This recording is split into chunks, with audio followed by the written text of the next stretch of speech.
rumeur Mm. Raphaël Leao au PSG. Donc il est sorti, Ouais, alors, il est ressorti. J'allais dire parce que bref, tous mais les. c'est ça, tu sens que ça revient à échéance régulière sous la pression donc, du directeur sportif du PSG, Luis Campos, qui veut manifestement absolument placer Léao, qui doit avoir une commission à ramasser au passage, parce que c'est bizarre qu'il insiste à ce point-là. Bon, Léao au PSG, cette saison en Serie A, c'est 3 buts, 5 passes décisives. Mhm. Donc, si c'est pour faire oublier Mbappé, qui en est actuellement à 19 buts et 3 passes décisives en 18 matchs de Ligue 1, ça va être quand même coton.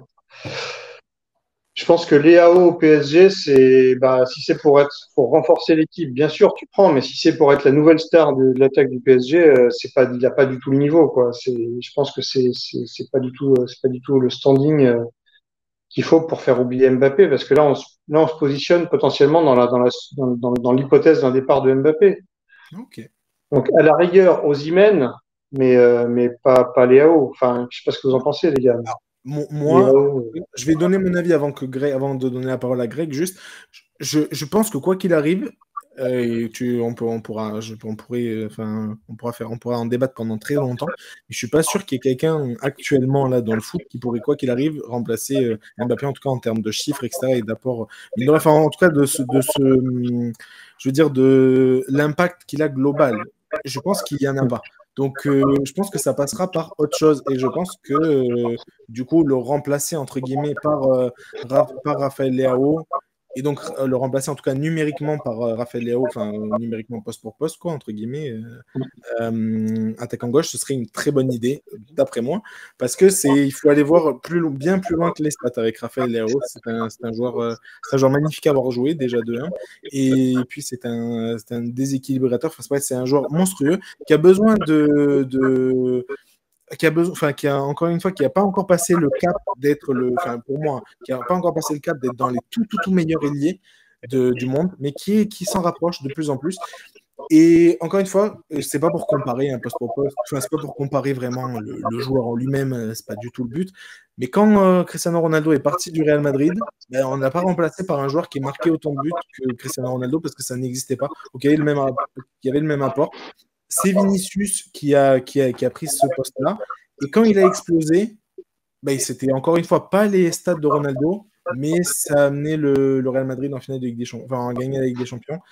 Et c'est non, par tu peux contre. pas comparer avec tu peux pas faire un parallèle avec le Real Madrid où il y avait Karim Benzema Oui, qui mais tenait Karim beaucoup Benzema, il était pas endormi, mais au niveau stats, il était endormi. Et c'est pour bah, ça que il était, et justement, je pense, c'est pour ça que je te dis, David, ça passe par autre chose. Je pense qu'il n'y a pas un ailier actuellement là que quoi qu'il arrive, tu le remplaces par. Enfin voilà, quoi qu'il arrive, non, si. mais je parle pas j'entends ton argument, mais je parle pas de remplacer poste pour poste Mbappé par Léao. Je pense que personne ne songe à ça, mais en termes de besoins du PSG, tu vois, en plus, tu me parles attaque en gauche, le PSG s'en est trouvé un et en a un en réserve qui n'utilise pas. Il s'est trouvé Barcola qui explose cette saison, attaque en gauche. Pour le coup, Enrique a replacé Mbappé dans l'axe et fait jouer Barcola au poste d'attaque en gauche qui était le poste d'évoluer Mbappé en début de saison. Et il y en a un autre qui peut jouer à ce poste-là aussi, qui est à mon avis le meilleur à ce poste-là en Europe, c'est Ousmane Dembélé, qui ne joue que à droite, mais qui peut tout à fait jouer aussi attaque en gauche. Donc du coup, aller recruter un attaquant gauche pour le renouveau du PSG, je trouve que ça n'a pas de sens, Ok, personnellement. ça, encore une fois, je l'entends aussi. J'aimerais avoir l'avis de Greg pour terminer.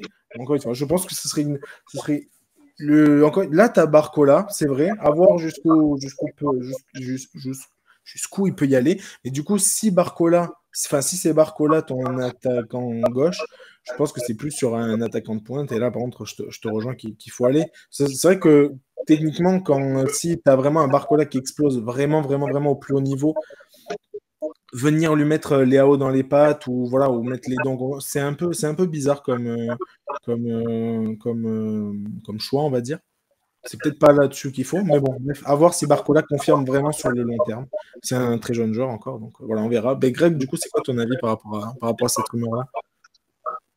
Moi, je suis un peu d'accord avec David. Je pense que Mbappé, en termes de stats, je parle, c'est très difficile de le Bien remplacer. sûr.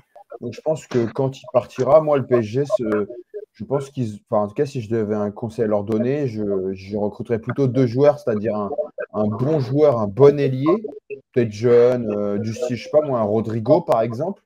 Et puis par contre, mettre vraiment beaucoup d'argent sur un Sur Mbappé. vrai attaquant. Vlahovic, Haaland, je sais pas, il y en a, enfin, Osimhen, Haaland, ouais. Osimhen, Haaland, Vlahovic, des mecs comme ça, je Moi, pense. moi ce que je mentionnais par rapport à Léao et Mbappé, etc., c'est juste que voilà, enfin, je l'ai vu pas mal tourner sur les réseaux sociaux, c'est pour ça que je voulais mentionner ça. C'est pas Léao qui va le remplacer Mbappé en termes de stats, quoi. Et là, je rejoins Greg. C'est pas lui qui va le remplacer. Léao, c'est pas un joueur qui marque plus de 40 buts par saison. Voilà, c'est pas lui qui va le remplacer. Pour remplacer poste pour poste, du coup, si tu as besoin d'un ailier gauche, oui, mais c'est pas ces chiffres-là, c'est pas Mbappé qui fasse, c'est pas Léao qui va les faire, quoi. Mais moi, par exemple, un Leao plus un attaquant, comme j'ai dit, je trouve que ce serait judicieux. Voilà, Après, c'est le ça. problème, c'est qu'il faudra mettre le prix pour les deux, quoi. Voilà. Ouais. Et en plus, et après, dans l'effectif actuel, je trouve que Luis Enrique a jamais testé des formules qui pourraient cartonner. Moi, tu me mets Randal Colomwani à droite, Ousmane Dembélé à gauche et Gonzalo Ramos dans l'axe. Je pense que c'est une attaque de feu. Et je te parle d'une hypothèse sans Mbappé, tu vois. C'est un truc qui a jamais été testé. Et évidemment, qui nécessiterait de chercher des automatismes entre ces joueurs-là. Mais là, du coup, il fait pas du tout ça. Il met Barcola à gauche, Mbappé plein axe, Gonzalo Ramos sur le banc, et à droite, soit Dembélé, soit Colomwani, par alternance. Je suis un peu circonspect sur cette stratégie-là et encore plus sur du coup, le choix de recrutement d'un Léao qui viendrait plutôt doublonner ce que le PSG a déjà plutôt qu'apporter vraiment une solution supplémentaire, quoi. Ok, très bien.